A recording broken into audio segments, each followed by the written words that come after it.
La fille renard extraterrestre voulait récupérer mon couteau, mais elle insistait pour que je la courtise avant de me le rendre. Si vous êtes nouveau ici, bienvenue dans la science-fiction. Dites-nous où vous vous trouvez actuellement dans le monde en laissant un commentaire. Aussi, appuyez sur le bouton d'abonnement si vous aimez l'article. La lumière de Velara était trompeuse. Alors qu'elle s'infiltrait à travers les canopées des arbres miroirs en colonnes erratiques, elle peignait le sol de la forêt d'une gamme de couleurs surnaturelles et rendait les ombres ridicules. Les capteurs complexes inclus dans la combinaison environnementale de Kevin étaient incapables de quantifier ou d'éliminer facilement cette nuisance persistante de faible niveau. Les petits bips de ces appareils étaient devenus plus fiables que sa propre vision. Cette leçon se répétait à chaque fois que ce qui semblait être un sol solide était en réalité une projection holographique au-dessus d'un trou profond, ou quand une ombre qui ressemblait à un prédateur se révélait être une branche inoffensive couverte de feuilles. Les habitants de ce biome désordonné qui porte le nom de la forêt des trompeurs manquaient de la précision nécessaire à son travail. Il était employé comme xénobotaniste pour enregistrer des formes de vie extraterrestres pour une organisation qui offrait une compensation lucrative pour des informations génétiques exclusives. Ce poste répondait à son penchant pour l'indépendance et les processus de pensée rationnelle plutôt qu'à l'incertitude chaotique des interactions humaines. Son sujet actuel, un spécimen exceptionnellement rare de Mimicus flora ou Ecolum, comme le dit le jargon local, était un modèle de tromperie exquise. Les pétales de la fleur étaient faits d'une structure cristalline complexe qui reflétait ce qui était le plus proche d'elle, de sorte qu'elle pouvait se fondre si bien qu'elle était presque invisible. Elle n'avait pas de couleur propre. Ce n'est qu'en suivant sa signature énergétique distinctive, une légère pulsation que celui-ci a été identifié par Kevin. S'agenouillant, il ajusta délicatement la mise au point de son scanner portable, son genouillère, glissant légèrement dans le sol mousseux.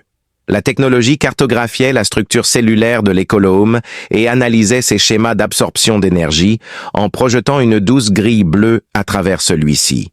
Il retira son couteau de sa ceinture et le posa sur une roche grise et plane à côté de lui, afin de pouvoir recevoir une lecture précise, non obstruée, par son propre équipement métallique. Il y avait plus dans ce couteau qu'il n'y paraissait.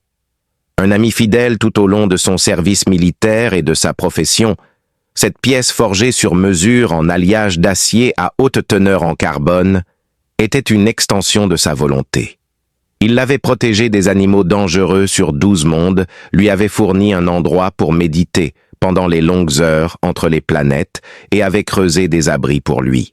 Pendant un bref instant, son absence à sa ceinture lui semblait être un membre perdu.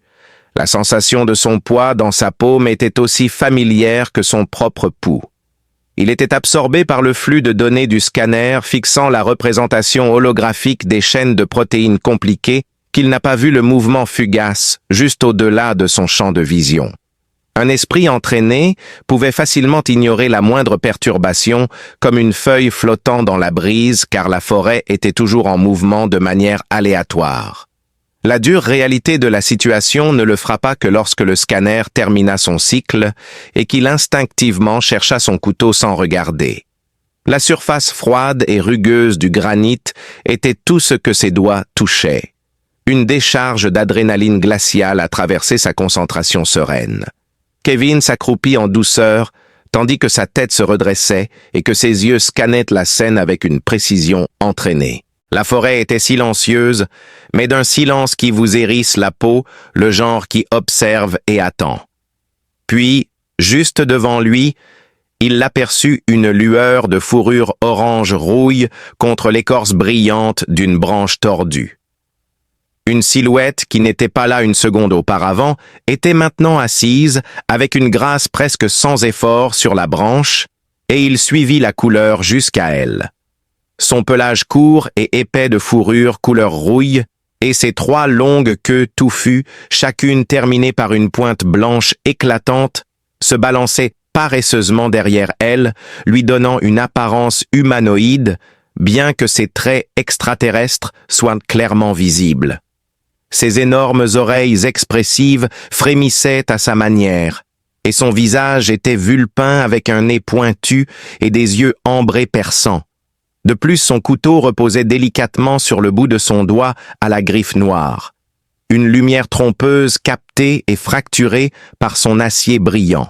Son langage corporel dégageait une nonchalance insouciante et un sourire malicieux se répandit sur son visage. Sa sécurité n'était pas en danger. Elle lui tendait une invitation à un jeu auquel il participait sans le savoir.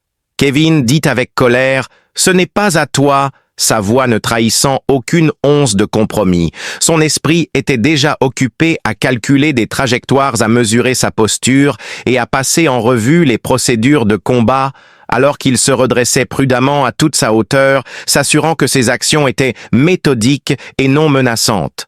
Il a noté ses éventuelles faiblesses, ainsi que ses forces apparentes qui incluaient la vitesse, la furtivité et une familiarité évidente avec la zone. Il était sans aucun doute plus puissant et mieux préparé pour une confrontation même sans son arme principale. D'un ton plat et saccadé comme s'il lisait dans un manuel, il lui énuméra ses caractéristiques. Un outil de survie de modèle KVR-7, c'est ça. Conçu pour le lancer, cette lame cryogénisée de 22 cm a une arête dentelée. J'ai fait faire le manche en polymère composite spécialement pour ma prise. Je ne peux pas faire mon travail ou rester en vie sans ça. Rends-le immédiatement. Amber écoutait courtoisement la tête inclinée sur le côté, ses yeux ambrés, reflétant une intelligence qui semblait absorber chacune de ses contrariétés. À la fin de son récit, elle sauta de la branche, atterrissant gracieusement sur ses orteils, avec un air de mystère qui rendait ses propres actions maladroites et audibles. Elle s'éloigna de l'arbre, se dissolvant à nouveau en une entité incroyablement composée, tandis que l'écorce réfléchie produisait brièvement l'image vertigineuse de 3 corps similaires. Elle dit « C'est une belle lame ». Sa voix, un alto soyeux qui ne reflétait pas mais absorbait plutôt la tension de l'atmosphère. Il ressemble beaucoup à son propriétaire fort et vif. D'un mouvement fluide et habile, elle fit tournoyer le couteau de manière théâtrale ses griffes, cliquetant doucement sur le manche en polymère. Un fragment de lumière se brisa sur son visage, alors que l'acier reflétait la lumière changeante de la forêt. Kevin fit un bruit bref et dur qui ressemblait à un ricanement et à un rire étouffé en disant « Je te propose un échange ». C'était étonnant de voir à quel point le monstre était effronté. Un geste agressif qu'il garda pour lui, il croisa les bras sur sa poitrine. Mes propres affaires ne sont pas échangées. Ce que vous décrivez est du vol, et ma ville natale a des politiques assez strictes à ce sujet. Alors que sa bouche s'ouvrait davantage, une rangée de dents blanches nacrées devint visible. Son attitude restait complètement légère alors qu'elle tournait lentement autour de lui, les yeux brillants d'amusement. Ton scanner a l'air lourd et ta combinaison, bien que fonctionnelle, n'a aucun style. « Oh, je ne veux pas ton équipement », expliqua-t-elle. Un mouvement coordonné de ses 3 queues signala son intention de faire une pause. « Je te l'échangerai contre quelque chose de brillant comme ton attention. » Il la regarda avec une perplexité totale. Il avait anticipé une demande de nourriture, de technologie ou d'une autre ressource, mais cela était complètement hors de l'ordinaire. Sa proposition était si illogique et contradictoire que son esprit avait du mal à la classer. Il continuait à dire « mon attention », mais cette fois-ci, les mots sonnaient étranges et ridicules lorsqu'il les prononçait. Amber arrêta de tourner et se tint devant lui, tenant le couteau entre eux comme un pont et une barrière. « Cela signifie, dit-elle son ton légèrement plus formel, comme si elle expliquait un principe scientifique complexe, que tu participeras à une cour traditionnelle Velar. C'est un test de votre volonté et de votre valeur, et vous me ferez la cour. » La mâchoire de Kevin se crispa en réalisant à quel point cela devenait ridicule. « Es-tu fou ?» demanda-t-elle avec une patience enfantine, expliquant que ce n'était pas un engagement mais plutôt un jeu de respect, plutôt qu'une promesse d'union, ou même un engagement à une union. Ses oreilles se sont affaissées un instant, mais c'était la seule indication que son insulte avait été enregistrée. Pas besoin de gagner ma faveur. Ce qui compte, c'est que tu gagnes mon respect en démontrant que tu es digne de cette belle lame. Si tu échoues à le faire, il sera évident que tu n'es pas à la hauteur et le couteau sera mieux entre les mains de quelqu'un qui peut apprécier sa qualité. L'étrangeté non filtrée de la situation était sur le point de secouer son sang-froid, entraîné militairement, et il ressentit le besoin de se couvrir le visage. Il était victime de chantage, mais la monnaie était la courtoisie, et il n'avait jamais fait face à un problème tactique comme celui-ci auparavant.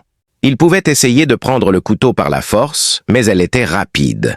Dans ce décor, son avantage était immense. Elle pouvait disparaître dans la brume, et il ne la reverrait jamais, ni son couteau. Tenter de mener à bien sa mission sans lui serait une perte de temps totale. La forêt était trop hostile, les animaux trop hostiles. Le couteau n'était pas un accessoire, mais une nécessité absolue. Il ne lui restait donc qu'un choix très désagréable joué à son jeu. La mâchoire serrée, il hocha la tête avec colère.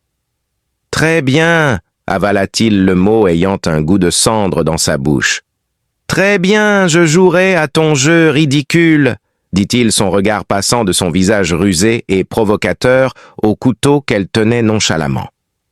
La forme familière du couteau servait de symbole frappant de sa situation actuelle.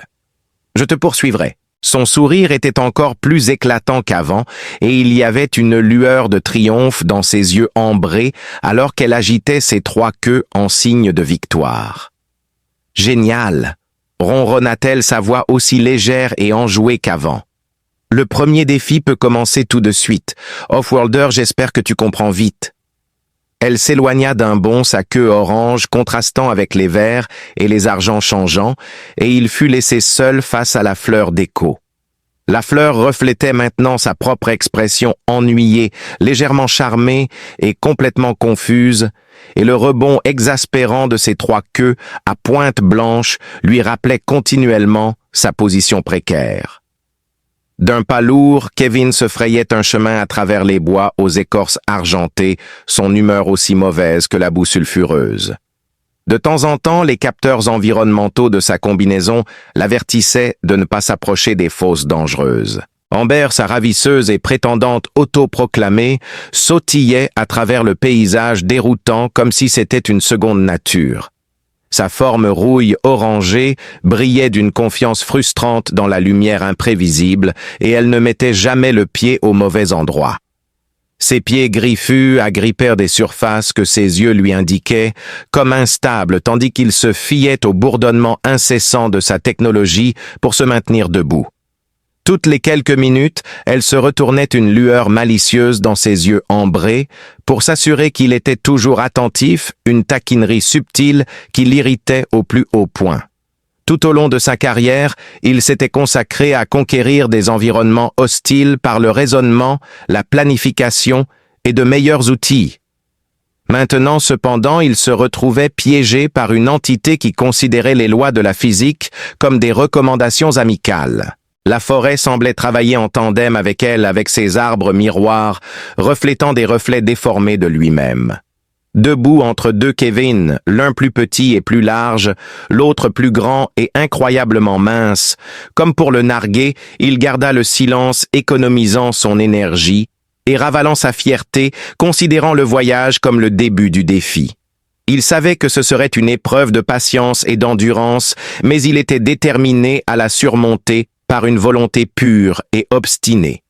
Enfin, après ce qui lui semblait être une heure de marche en rond, bien que sa montre indiquait seulement 21 minutes, elle le guida dans une clairière qui, comparée au reste de la forêt, était banale.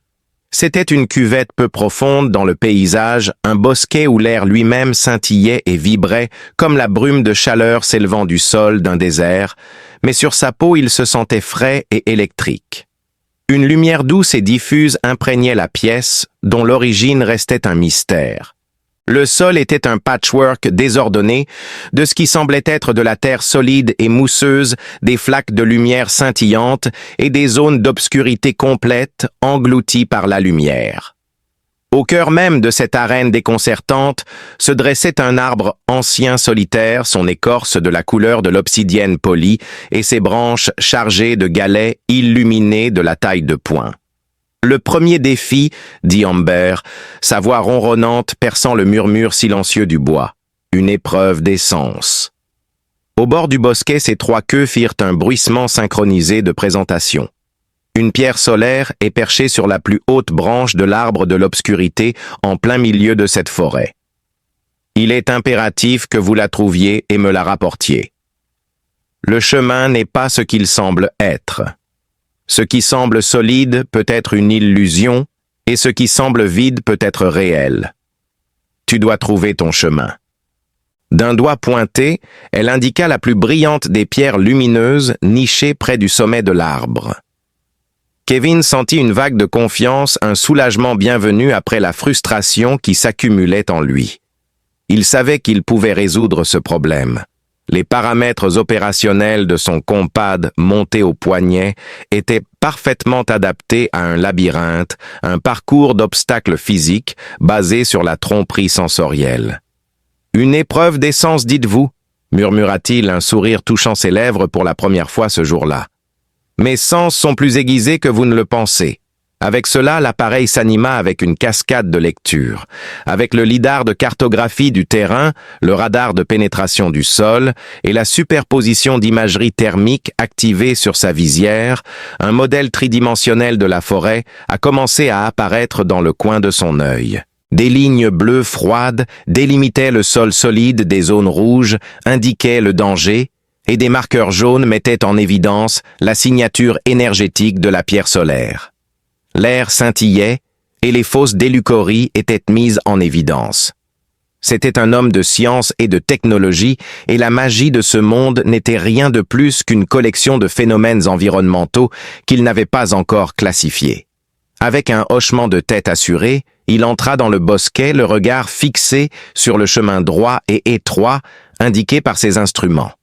Après une douzaine de secondes de certitude, il fit un troisième pas posant fermement le pied sur ce que ses capteurs lui avaient assuré être une terre stable recouverte de mousse, et sa jambe plongea dans le vide. Le schéma dans sa visière montrait un chemin bleu solide et ininterrompu menant directement à la base de l'arbre de l'obscurité. Son cœur battait à tout rompre contre ses côtes, alors qu'il poussait un cri de surprise et parvenait à se rattraper juste au bord du trou, évitant une chute complète. En regardant dans le puits, il ne voyait pas d'épines, mais un vortex vertigineux de lumière violette qui lui donnait le vertige même si son lard montrait toujours le sol comme solide. Il recula, marmonnant entre ses dents, et réinitialisa le système, puis lança un diagnostic. Rien d'anormal. Avec un froncement de sourcils, il essaya à nouveau cette fois en visant une autre partie du chemin que son scanner indiquait comme sûre. Il avança prudemment les bras tendus pour garder l'équilibre et se cogna le visage contre le tronc d'un arbre miroir que sa visière indiquait à 10 mètres sur sa gauche. Il tituba en arrière, le nez palpitant, tandis que le rire mélodieux et léger d'Amber résonnait depuis le bord du bosquet. La forêt n'était pas simplement un mirage. Elle alimentait activement sa technologie avec de fausses informations, transformant sa plus grande force en une faiblesse paralysante. C'était un mécanisme de défense complexe et en constante évolution, et il avait réussi d'une manière ou d'une autre à s'y engouffrer.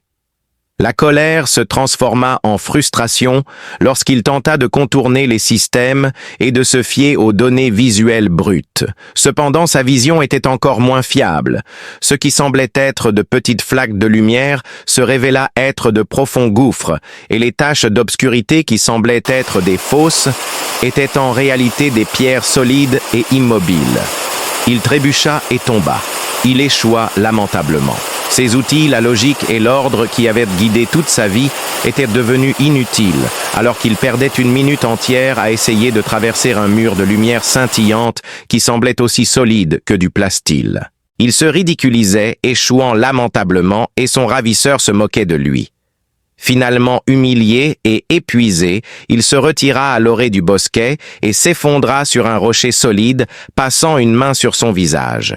Amber s'assit à côté de lui, ses queues s'enroulant autour de ses pieds, et fit un geste de sympathie vers le coussinet apaisant bourdonnant sur son poignet. « Votre monde est très bruyant, » murmura-t-elle doucement. « Vos machines hurlent et crient, vous disant quoi voir, quoi entendre, quoi croire. » Quand elle rit, elle sourit avec sympathie. « Mes appareils me maintiennent en vie, ils ne laissent aucune place pour toi. » Kevin fixa son équipement. « Sur d'autres planètes, peut-être. » admit-elle. Cependant, Velara n'utilise pas un code que vos robots peuvent déchiffrer. La forêt est bien vivante, et elle s'offusque quand vous lui criez dessus. Doucement, elle murmure « Écoutez est la clé pour trouver votre chemin. » Avec des yeux ambrés sérieux, elle se pencha plus près.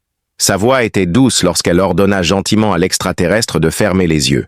« Mets tes jouets en pause. » Pour lui, l'idée était complètement contraire à toutes les techniques de survie qu'il avait jamais étudiées. Être volontairement sourd et aveugle dans un environnement dangereux était un suicide. Cependant, ses propres approches avaient été totalement inefficaces. À part cela, il était coincé. Alors qu'il touchait le compadre, le bourdonnement autrefois rassurant de sa suite de capteurs cessa soudainement, le laissant dans un silence effrayant. Il laissa échapper un long soupir de colère. Il se retrouva face à la réalité déconcertante et scintillante du bosquet alors que le schéma de son viseur disparaissait. Un sentiment accablant d'exposition le submergea alors qu'il fermait les yeux. D'une voix tendue, il dit « Et maintenant ?»« Maintenant quoi ?» dit-il d'une voix tendue. « Maintenant tu sens » dit-elle silencieusement.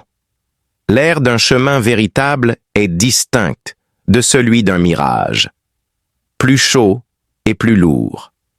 La mémoire du soleil est conservée à l'intérieur. Une illusion est glaciale et fragile. Il n'y a pas de substance. Tend la main et touche l'air à main nue. Il retira sa main dans la pièce vide comme elle l'avait demandé, mais il hésitait. La seule chose qu'il pouvait sentir au début était la fraîcheur de l'air. Cependant, un léger changement devint apparent lorsqu'il se concentra, ignorant la tentation de dépendre de ses yeux. Il y avait une fraîcheur et une immobilité d'une part, et une chaleur subtile presque indétectable, une densité et une présence de l'autre. Il fut applaudi par la bonne Ambre. Maintenant utilise tes pieds comme substitut à tes oreilles. La terre telle qu'elle est vraiment bourdonne. Une vie et une chanson lui viennent. Le silence imprègne la fausse terre. Elle résonne creux. Les yeux fermés, il se leva et avança prudemment le long de la route qu'il croyait avoir sentie. Il essaya de se concentrer sur la sensation de sa botte qui se connectait afin de capter la faible vibration qu'elle avait mentionnée. Là, une sensation de solidité et de vitalité jaillit de son pied depuis le fond de sa botte. Suivant son souvenir, il continua à marcher vers ce qui semblait être une fosse d'élucorie. Au lieu de la vibration, il y a maintenant un silence plat et mort. Le drapeau rouge était l'inexistence du bourdonnement. Amber passa l'heure suivante à le guider doucement alors qu'elle lui apprenait à faire confiance à ses nouveaux sens extraterrestres. Il entraîna son nez à distinguer entre l'arôme naturel de la mousse véritable et l'arôme artificiel rempli d'ozone d'un affichage holographique. Il finit par céder aux intuitions qu'il avait réprimées si longtemps en faveur de données froides et dures. Ce fut une longue et difficile procédure, et il trébucha plusieurs fois mais réussit à garder son équilibre. Succès après succès, il a ébréché sa vision du monde inflexible et axé sur la logique, le laissant avec une appréciation réticente pour l'immense complexité biologique de notre planète. Enfin, il est arrivé à la base de l'arbre de l'ombre en se fiant uniquement à son odorat, son ouïe et son instinct. Au-dessus de lui, la pierre solaire palpitait d'une douce chaleur. L'ascension était facile, une corvée physique, et alors que ses doigts pressaient la surface chaude et lisse de la pierre, une puissante sensation d'accomplissement l'envahissait plus forte que tout ce qu'il avait ressenti en regardant un écran de données. Avec une vision recentrée et un nouveau sentiment de confiance en lui, il retraça ses pas jusqu'à la lisière du bosquet. Avec la main tendue d'Amber, il lui donna la pierre solaire. Après un bref examen, elle hocha la tête en signe d'accord avec lui. Lorsqu'elle l'appela par son nom pour la première fois, « Tu apprends vite, Kevin !» Tout changea. Sa voix ronronnante rendait cela étrangement agréable. Elle sortit son couteau d'un sac sur sa hanche. Il ressentit un soulagement à sa vue, mais au lieu de le lui donner, elle tordit une fine vigne d'apparence robuste et, utilisant quelques gestes de langage des signes, l'attacha autour du manche du couteau et de son propre poignet. Elle le lui tendit, et il put le saisir grâce à la vigne qui attachait la lame à elle. Elle dit « Une récompense », son sourire espiègle réapparaissant. Un poids familier de la poignée moulée sur mesure le rassura lorsqu'il saisit le couteau. Pour avoir réussi le premier défi, tu peux le nettoyer. Il faut qu'elle reste tranchante après tout. Un compromis subtil, une accommodation, mais qui signalait un changement dans les relations de pouvoir. Il avait déjà gagné la première manche en s'immergeant dans son monde, plutôt que de compter sur ses compétences ou sa technologie. Une nouvelle perspective lui apparut alors qu'il nettoyait méticuleusement la lame tout en l'observant. Le vol et la récupération n'étaient pas les seules choses en jeu ici. C'était une instruction, et il commençait à penser que l'élève avait encore beaucoup à apprendre. Après le premier défi, ils avaient atteint un cessez-le-feu fragile. Un subtil sentiment de curiosité remplaça la lourdeur de l'irritation dans l'air. En voyant Amber à travers ce nouveau prisme, Kevin put voir au-delà de la voleuse rusée et dans la dame qui parlait des nuances de son monde avec une compréhension qu'il commençait seulement à saisir. Le couteau restait dans sa main et la vigne attachée servait de rappel constant de sa situation particulière. Cependant, l'entretien de celui-ci par le nettoyage et l'affûtage était devenu un processus familier pour lui procurant un sentiment de stabilité dans cet environnement chaotique. Maintenant qu'ils n'étaient plus des ravisseurs et des captifs, ils étaient simplement deux étrangers en voyage ensemble. Elle lui donnait les noms des plantes et de leurs parties dans la danse compliquée de l'illusion et de la survie dans la forêt, tandis qu'il lui montrait d'autres plantes et expliquait leurs objectifs biologiques de son point de vue, sur une autre planète.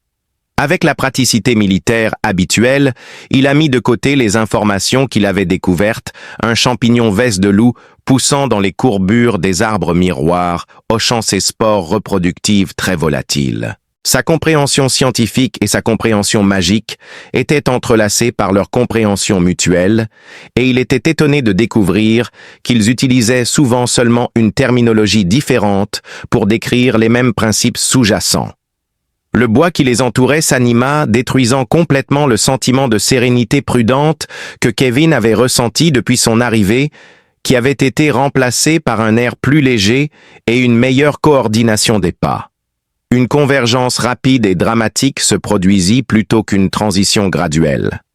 De la lumière éthérée et des ombres menaçantes émergèrent des figures leurs mouvements étonnamment violents en contraste avec la fluidité gracieuse d'Amber. Ils appartenaient à son espèce, mais ils étaient plus grands et plus lourds, et leur fourrure était un motif de gris et de noir qui les rendait difficiles à cacher, tout en dégageant une aura de menace sombre. Des branches aiguisées et des clubs incrustés d'éclats d'obsidienne leur donnaient une apparence efficace et leurs grognements prédateurs encadraient leurs traits. Leurs mouvements étaient bien coordonnés et entraînés, et ils créaient un cercle lâche autour d'eux pour bloquer toute voie d'évasion possible. La corde attachée au poignet d'Amber ressemblait maintenant plus à une bouée de sauvetage qu'à une laisse, et la paume de Kevin se resserra involontairement sur son couteau.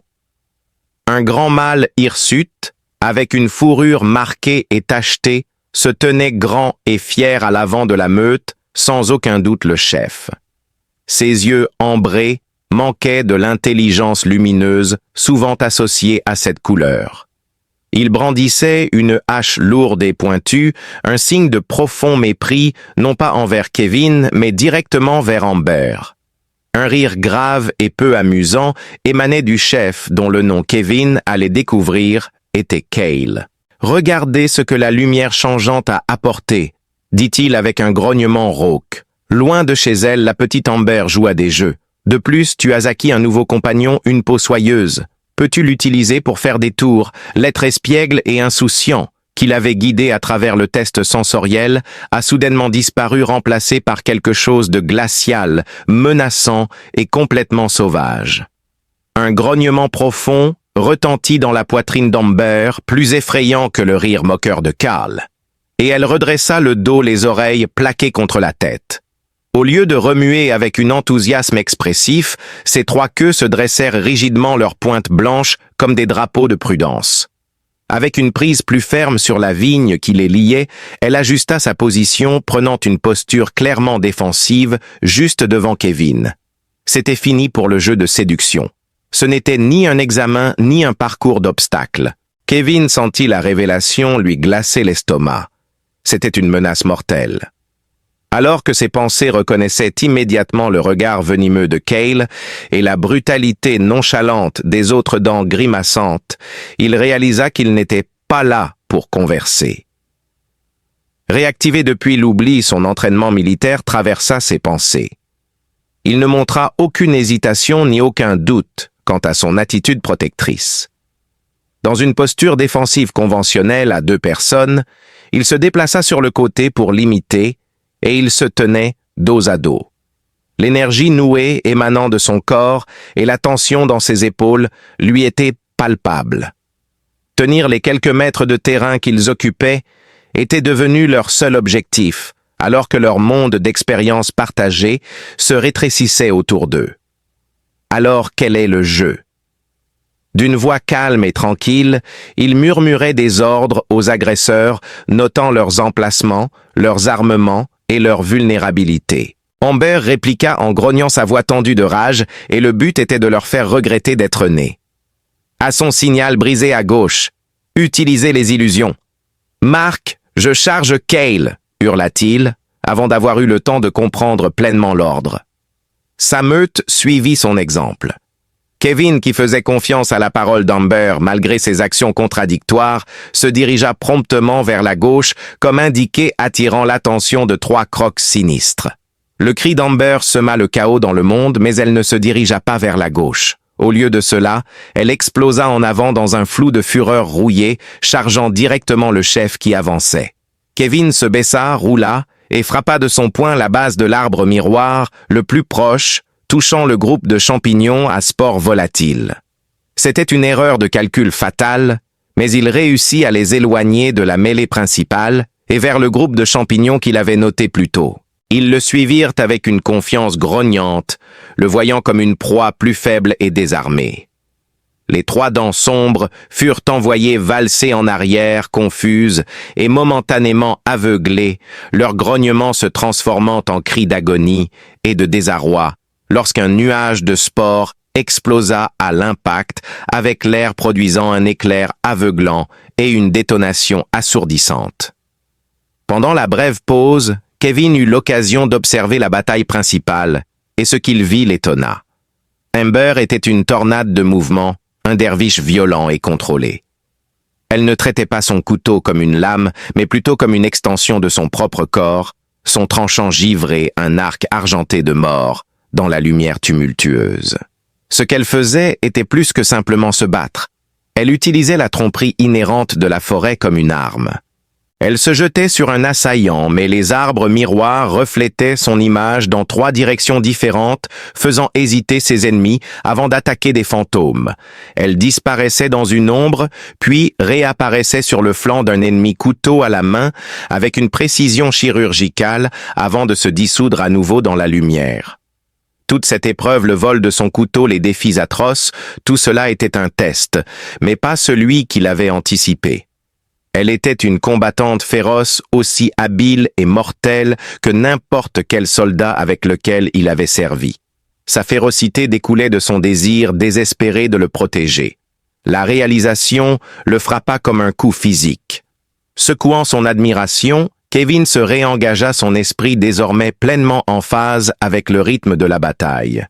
Il voyait comment elle créait des ouvertures, comment elle entendait les attaquants, et il adaptait ses propres tactiques pour compléter les siennes. Ce qu'elle testait, Ce n'était pas sa valeur pour un jeu de courtoisie, mais sa capacité à être un partenaire, un allié et quelqu'un qui pouvait se tenir à ses côtés lorsque la réalité grinçante et laide de son monde se manifestait.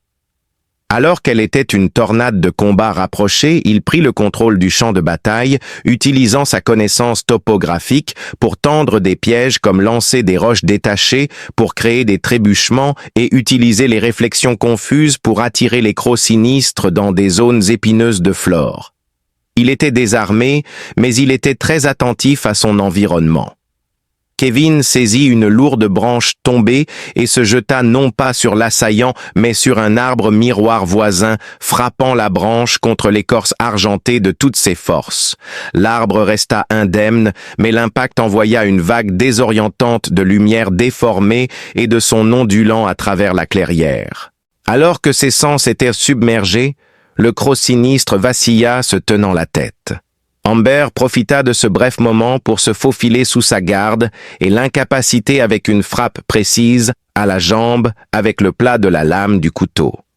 Leur harmonie mortelle et tacite était une synthèse de son approche analytique et tactique et de sa maîtrise fluide et instinctive de l'environnement.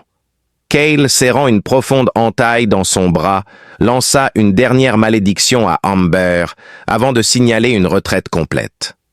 Les Grimfang restants, voyant leur chef abattu par une attaque combinée et leur rang se réduire rapidement, perdirent leur courage et se fondirent de nouveau dans la forêt, leurs menaces et leur agressivité se dissolvant en une fuite lâche. Le combat se termina aussi brusquement qu'il avait commencé. Kevin s'appuya contre un arbre, son corps se tordant de douleur à cause des muscles contusionnés et de la vive piqûre de multiples coupures. L'adrénaline coulait encore dans ses veines, faisant trembler légèrement ses mains, brisant le silence profond qui était descendu sur la clairière. Les seuls sons qui le rompaient étaient le bruit rauque de leur propre respiration et le faible bourdonnement électrique du bosquet voisin. Alors qu'elle se tenait au milieu de la clairière, la poitrine d'Amber se soulevait et sa fourrure était emmêlée de terre et d'une tache de sang non identifiée.